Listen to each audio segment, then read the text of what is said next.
Welcome back, guys, to the Great Ace Attorney Adventures. Well, last episode, we started Soseki Natsume's trial, finding a new jury awaiting with some familiar faces and the Reaper staring us down across the hall. Our defense began with testimony from Inspector Gregson, who told us about Mr. Natsume's arrest, pressing to learn the position of the local bookstore that didn't match the receipt of that day, being Bourbon Books instead of your books, putting the route of travel in doubt.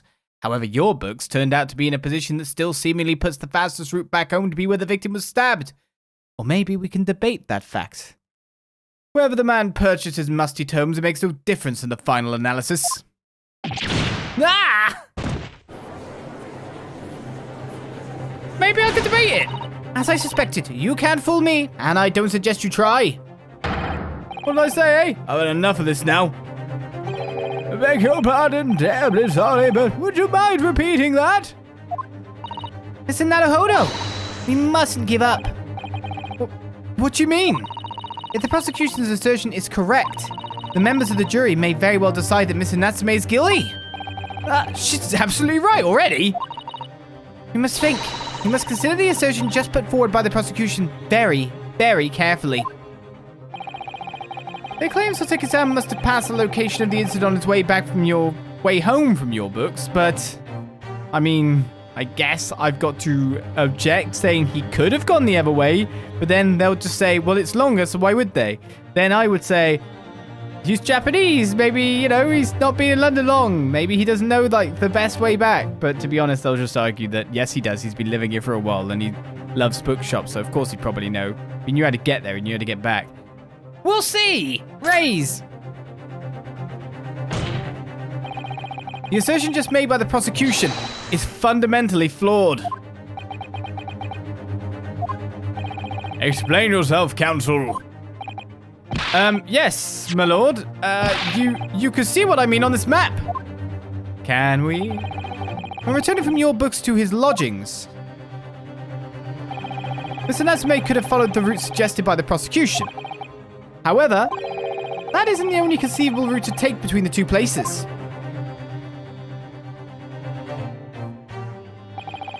As the defendant used these streets, look what happens. We're saying that he's using the road now. He arrives back at his lodgings without passing the location where the victim was attacked. Objection! I could say we just crossed the street. The other way. Talking back to a clown is a fool's errand, of course. However, I feel compelled to point out that that route is what is commonly referred to as the long way round. Ah. On a cold winter's night, why would any man choose to take a longer route home? Well, the answer is extremely simple. He wouldn't. In other words, the accused took the obvious route back to his lodgings and is the obvious perpetrator of this crime. Objection! Yes, I've got it. Obviously, we must ask the man himself. Ask Mr. Natsume which route he took home. Oh, no. I mean, yeah, we want the truth, but still. I've already informed the court the accused's response to such questioning. He claims he has no recollection. Oh, that's worse. That's right. As I said, the bloke seems to spend his time outside wandering aimlessly from A to B. That day was no exception. He says he doesn't remember where he was or which route he took home. I don't believe this!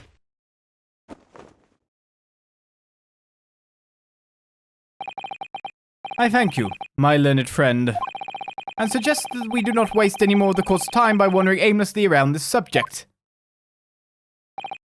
Pray, what say you, insightful jurors? Stop him. But even if that is the case, the defense still...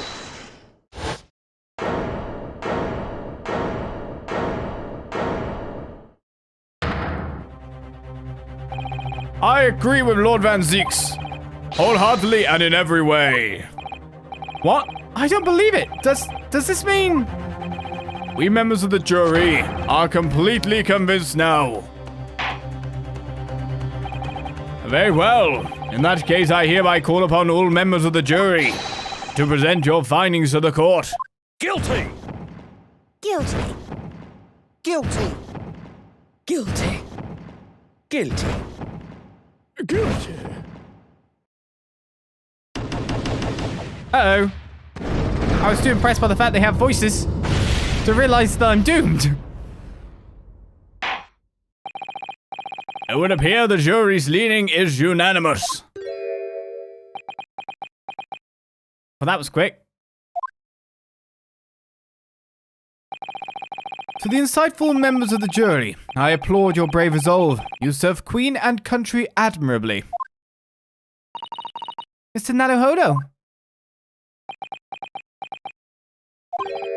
No, not yet. This isn't over yet. I still have one last chance to sway the opinion of the jury. I have to tip the balance of those scales the other way. I have to turn this around. Somehow. Those are the eyes of Quarry not yet willing to give up and die.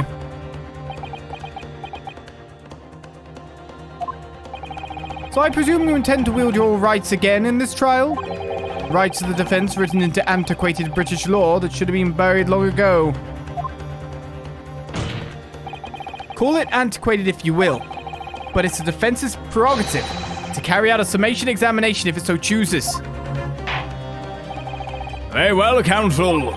In accordance with the letter of the law, we shall proceed with a summation examination. Are the members of the jury ready, Mr. Foreman? Of course we're ready. I'm all too familiar with that Nibonese whippersnapper and his uncas refusal to throw in his alley. Very well then. Ladies and gentlemen of the jury, you will each explain on what grounds you have determined the defendant to be guilty.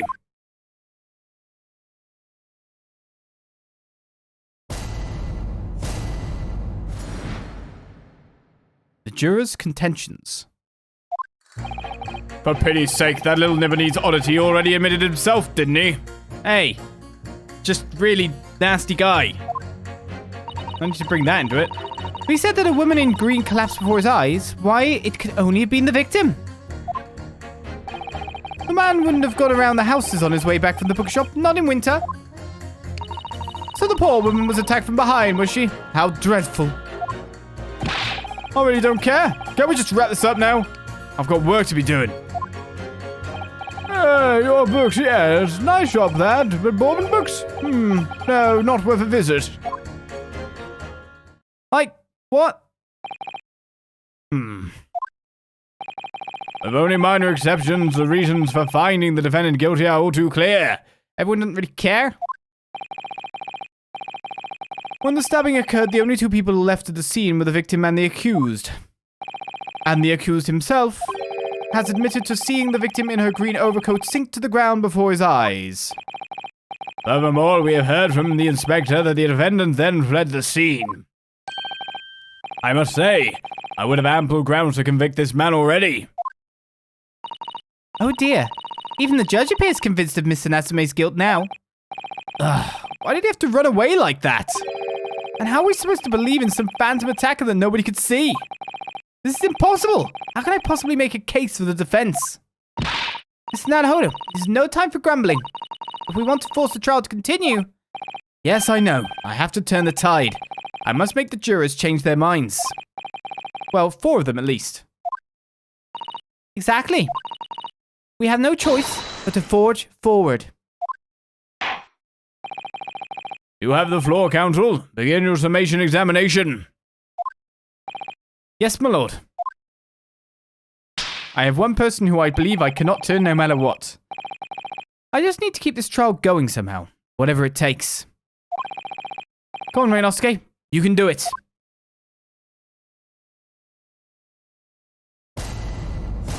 And one member of the jury there. I'd be very interested in hearing what they have to say more, because I think they're hiding stuff still. For pity's sake, that little Nipponese oddity already admitted himself, didn't he? Hold it! Excuse me, but... aren't you... Yes, that's right. I was in the witness stand myself just 2 days ago. Yes, I had a feeling I knew your face. Or the side of it, anyway. If I remember correctly, you're a banker, aren't you? That's right. After the gold rush down under, I came back to London to work. And it was all going swimmingly until you started fossicking around. Bruce Fairplay was a man of repute. Sorry, Don't think I've forgotten how you treated me the other day. You had me and that young hatter pegged as criminals. Oh, well, you know, water under the bridge. And now there's all sorts of rumors buzzing around. The police have been badgering me non-stop. If I could turn back the clock. Well, anyway, I don't know about the hatter, but at least I'm in the clear now. Your debt, too. I'm free to make up my own mind about who's guilty and who isn't. Thank goodness. All right, maybe I might struggle to change this man's mind, given our awkward history. Oh dear, I wonder what's become of Mr. First now. It's Mr. Last. If he said that a woman in green collapsed before his eyes, why, it could only have been the victim. At least she's thinking of the actual case. Hold it! You're right that at the time of the incident, the defendant admits to having seen someone wearing a green overcoat walking ahead of him. Well, quite. That's precisely my point. Clearly that someone wearing green was the victim. And clearly that funny little Nipponese man with a disturbing mustache is the culprit. Britain. Let us not forget, madame, the defendant vehemently denies attacking the woman. Why, of course he does. If he admits to stabbing her, his life is over. The man is obviously a liver-faced coward. Honestly, claiming the woman simply collapsed before his eyes. Well, if that's a lie you're suggesting, do you not think he would have concocted something more credible? Oh, I really couldn't say. After all, you are foreign. Who's to say what goes through your funny little minds? Yeah, I can imagine Great Britain being like this back then. Especially when that cultural mixing really began. I'd like to think we're more enlightened now, after all. We don't just go straight to someone's race as a reason for doing something. Hopefully. I could tell you what's going through my funny little mind right now, but you wouldn't like it. It's pretty much the exact same thing as yours. I do declare the man has already made the admission. He himself has stated that there was nobody else around. Surely the conclusion is obvious. No one else could possibly have committed this awful crime. Ugh. If no one else could have done it, the accused must be the man. Really, it couldn't be more simple. See, this reasoning is fine. Leave out the Nipponese bit. Your argument is compelling in its simplicity, I must admit. Oh my, you are too kind, my lord. That went well, for her. I haven't seen necessarily any confliction yet between anyone. There's definitely two more I'm interested in going further up the list. Well, there's actually three more. I need more about, like, the guy who's just like, I only care about bookshops. Man would have gone around the houses on his way back to the bookshop, not in winter. Hold it! But you can't deny that there are other routes Mr. Natsume could have taken back from your books. Oh yes, like you drew on the map, you mean? What was it? Calabash Road or something? Precisely. It seems to be that what counts is whether the little Japanese fellow actually went that way or not. Well, yes, that's true. And at the moment, there's no proof that shows he did, is there? Well, yes, that's true as well. And as I understand it, the accused himself doesn't remember which way he went, does he? Well, yes, that's annoyingly true. Winter nights are dark and cold, so the way I see it, you'd want to get home as quickly as possible. Well, yes.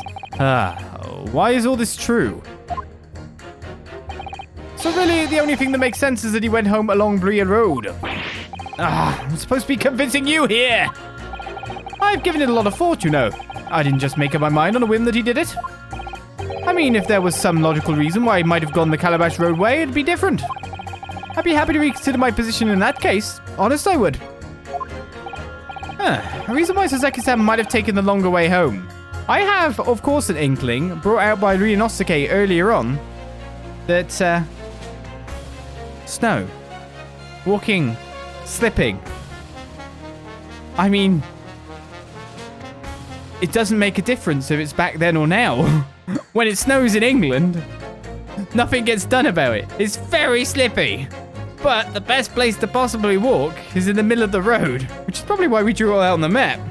So maybe it was just the road was plowed that way. Yes, a good reason.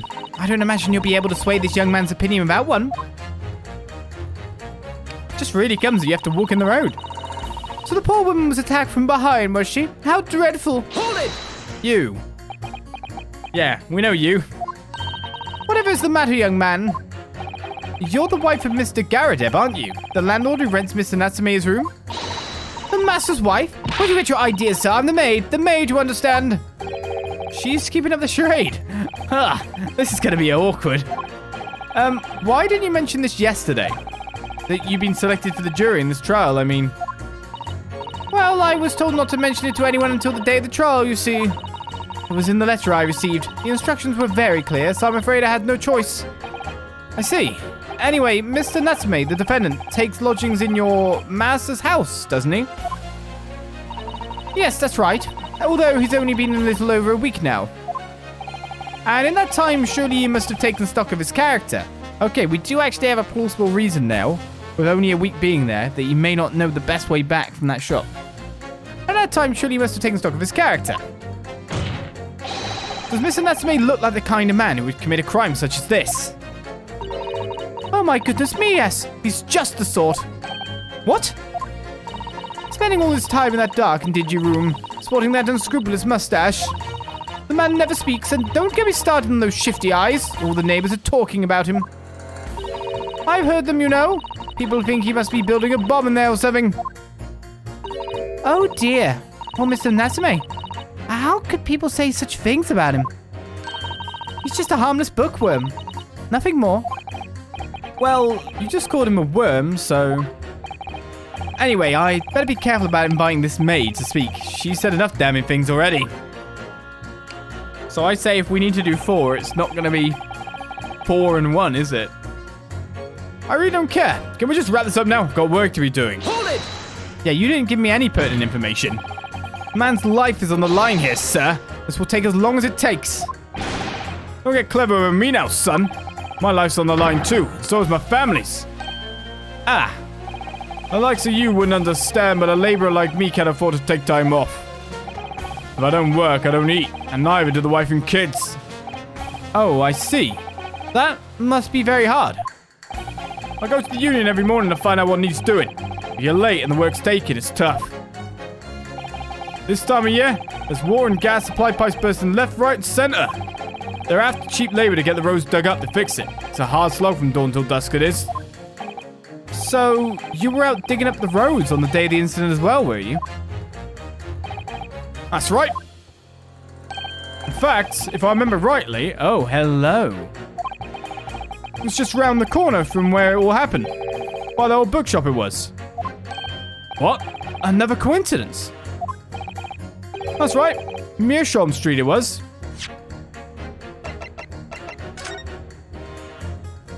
So the road was dug up on Meerschaum Street.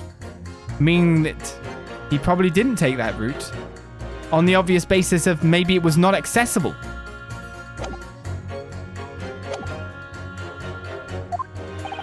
Meerschaum Street? On the map, Mr. Naruhodo, there are only 3 named streets.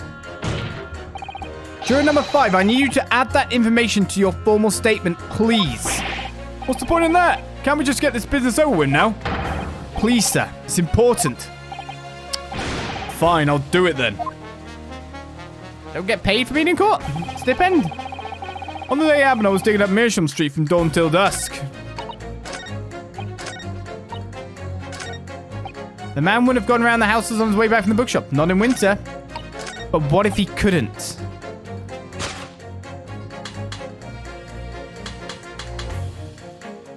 Think we found our first go. Objection! Those 2 statements are clearly at odds with one another. At odds, counsel. Explain yourself. Please, don't point. It wasn't me, I swear. What? I just want to get this done and dusted. Well, juror number 3. Oh, me, sir? What do you mean? Juror number 5's words just now are extremely significant. Let's take a moment to consider the implication of what's been said on our map of the local area. On the day in question, Mr. Natsume visited this bookshop to purchase a number of second-hand books. And on the same day, we now know that there were works being carried out on Meerschaum Street, making it impassable. Which means that the defendant's route home could not have taken him along Meerschaum Street and down Brier Road. Oh yes, of course. What do you think, sir? Well, yes, you can't argue with that really, can you? We must have had a good 2 yards or more of the pavement up. Every gentleman and gentlewoman that came along had to turn back and go the other way. So, the only conclusion is this. The defendant must have taken the longer route back to his lodgings. Yes, I suppose he must have. I suppose that must be right, eh? Juror number 3, you said the following. The man wouldn't have gone around the houses on his way back from the bookshop. But we see now that he had no choice. Yes!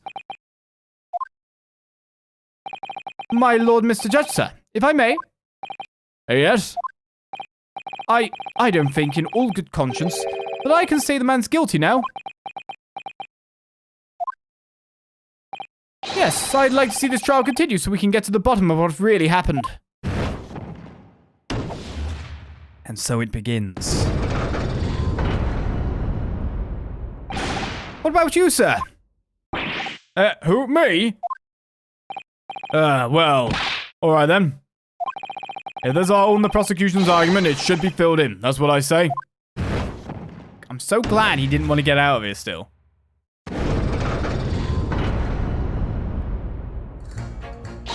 Oh, well done, Mr. Naruhodo. That was wonderful. Well, we've managed to change a couple of minds at least. It strengthened our position somewhat. Yes, and it will prompt the other members of the jury to reconsider their stance as well. They'll be asking themselves if their current leanings are really right or not. Now, if only we could just identify one more clue or discrepancy that would make them stop doubting Mr. Natsume. We might be able to tip the balance completely. Yes, it's exactly what we've got to do. Lanzix is looking to bring this trial to an early conclusion.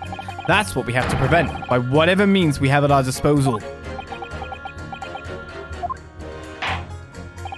Thank you, counsel. On with the summation examination, please. Yes, my lord. I have to say not guilty at this point, so I can see where this trial goes from here. So I reckon we're looking to match you up with someone. About a woman in green collapsed before his eyes. I'm expecting 4 and 1 to be completely useless to me. So let's see if we can actually get you to chip in a little bit. Whether it's digging up roads or digging up the truth, you've got to see it through to the end, haven't you? Good ethics. Your books, yes. Nice shop that, but Bob and books, no, not worth a visit. Hold it! Sorry. Fold it, you say? Fold what? No. What I said was hold it. What I wanted to ask was, do you visit your books often? I like the old books they have in there, yes. I enjoy reading them over a nice cup of old tea. That's my daily routine, you see. Same thing every day, including the day you're all talking about. And at what time did you visit your books on the day in question? Well, I was picking out books in there all afternoon, and it would have been just before 5 that I left. That's my daily routine, you see. Same thing every day, including the day you're all talking about. Just before 5, you say? Exactly when the victim was attacked. Are you sure about the time? Oh, yes, no mistake there. I remember it well. I'm not about to forget that day in a hurry. Not after the dreadful time I had. What do you mean? Well, I was walking down Calabash Road when I slipped on the ice and donked my head. It's always worse after the snow stopped falling. That's when it's most slippery. Knocked myself clean out, I did. I really thought my number was up. Wait a minute. Let me get this straight. This happened on Calabash Road. That's right. I live in Cornpipe, you see. Heading down Calabash Road is the quickest way for me to get back from your books. Juror number 6, I must insist. You add that information to your formal statement. It may very well be extremely significant. Sorry. Extremely sick. No, I'm quite all right now.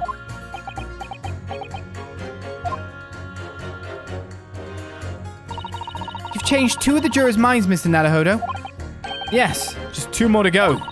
Deliver the finishing blow now. It's time to turn the tables here. Wish I knew how to do a Susanoo takedown. I suppose words will have to suffice for now. I think we've got it though, by Jove. So at this point, we've got a woman in green collapsed before his eyes. But at this point, we've got a person in green collapsing, unconscious, on the route back from your books that Soseki Natsume would have took. I said over that even myself on Calabash Road. I know myself clean out, you know. So could it have been that he did see? Objection. Those 2 statements clearly show a flaw in the juror's reasoning. A flaw? What are you talking about, counsel? Well, juror number 2. Juror number 6. Whatever do you mean, sir? You didn't hear. I think perhaps the old man didn't hear you. Unbelievable. Not like it was loud or anything. I mean, you need to be louder. There's at least one fact of which we can be sure here. The bookshop receipt found in the defendant's room clearly indicates that on the day of the attack, he had been to your books and purchased a number of second-hand titles. He then returned home on foot. But the man says he has no recollection of his return journey. That's correct. But what he does remember is seeing someone appear in front of him on the way. Someone in a green overcoat who suddenly collapsed on the pavement before his eyes. Yes, we are well aware of all this. The poor young woman who was stabbed, obviously. Objection. Can we really be sure of that, madame? Whatever do you mean? I'm sure you heard juror number 6's account of what happened to him that day. That same afternoon, there was somebody else apart from the victim, who was wearing a green overcoat and who fell over on the icy streets in the neighborhood. Oh my! My goodness, you mean... That's right, I'm referring, of course, to hard of hearing juror number 6. Are you really suggesting that the person in the green overcoat whom the defendant saw collapse in front of his eyes was the jolly old gentleman on the end of the bench here with me today? That is entirely possible, yes. After all, the old man has a somewhat similar build to the victim. Well, look at that. My goodness me. Sorry, we need a pee. And crucially, we know precisely where the old man in the green overcoat fell. On Calabash Road. Therefore, if the person who Mr. Natsume saw collapsing in front of him was in fact juror number 6, it means the defendant must have taken the long route back to his lodgings. And if that's true, then clearly the crime scene on Bria Road where the woman was stabbed was not on his way home. Oh my! You idiot old man! If you hadn't been so daft as to be roaming about there, we'd have boxed this off hours ago. And really, what were you thinking wearing such a befuddling coat? What did you say to me? Is it a crime for the elderly to walk the street these days, huh? Is it a crime to slip over on the ice? Is it a crime to keep up with the latest styles and wear a beautiful green overcoat, is it? Old man shouting, I can't really do. Especially with that old voice. My lord, I do hope it won't cause any inconvenience, but... You'd like to change your leaning, I presume. I do declare that I would. I should like to call for a verdict of not guilty. Thank you. And I would too. What? Is it a crime to change your mind? Is it? Well... Oh my god. We did it. It happened faster this time. That tipped to the guilty side. But now the scales tip in our favor. Yet again. Well, that summation examination has concluded with a rather large shift in opinion. The ayes 2, the noes 4. The noes have it. Not guilty, they say. Which means we no longer have a consensus among the members of the jury. The trial will continue. Objection!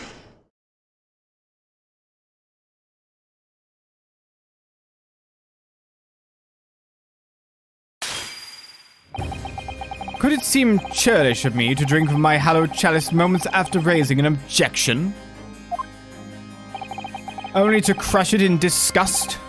Pray forgive the discourtesy. Lord Van Zeeks! It seems I must retract my earlier remark. What do you mean? I mistakenly credited these jurors with intelligence by describing them as insightful. Yet we have just witnessed them falling for a cheap trick performed by an Eastern entertainer. Eh? Whatever do you mean? Objection! I haven't tricked anyone. Everything I've said is the truth. Indeed. Stalwart juror number 5 was undoubtedly repairing the road as he claims. I believe you said it was a good 2 yards of the pavement which you had excavated, sir. That's right. Took me the whole day and they paid me a measly tuppence for it. Now, my learned Nipponese friend, tell me. Do you have any notion of the distance that 2 yards represents? Well, if I'm honest, I don't have a clue, no. 2 yards is a little less than 2 meters. Less than 2 meters? That's not much at all. In other words, a distance readily vaulted by anyone of moderate vigor. Would you not agree, my stalwart friend? Me? Well, I can't say you're wrong, no.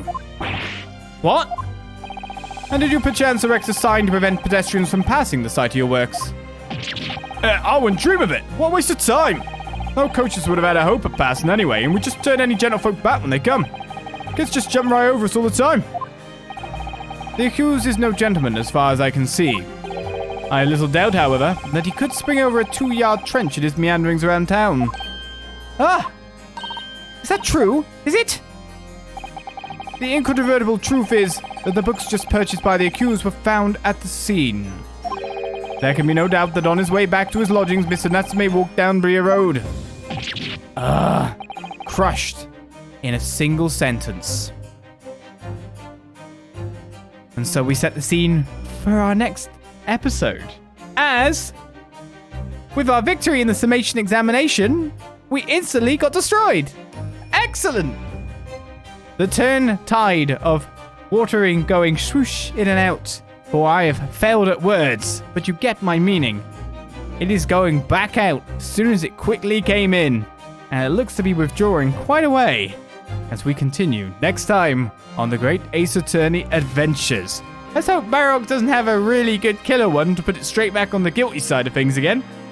I don't know if we could do like multiple summation examinations. What if we just end up doing them back to back to back and constantly have to try to get the the jurors to change their minds? That could be slightly exhausting. At this point in time, I want to see the witnesses, because we need more information, which hopefully we'll get next time. I'll see you then. Bye-bye.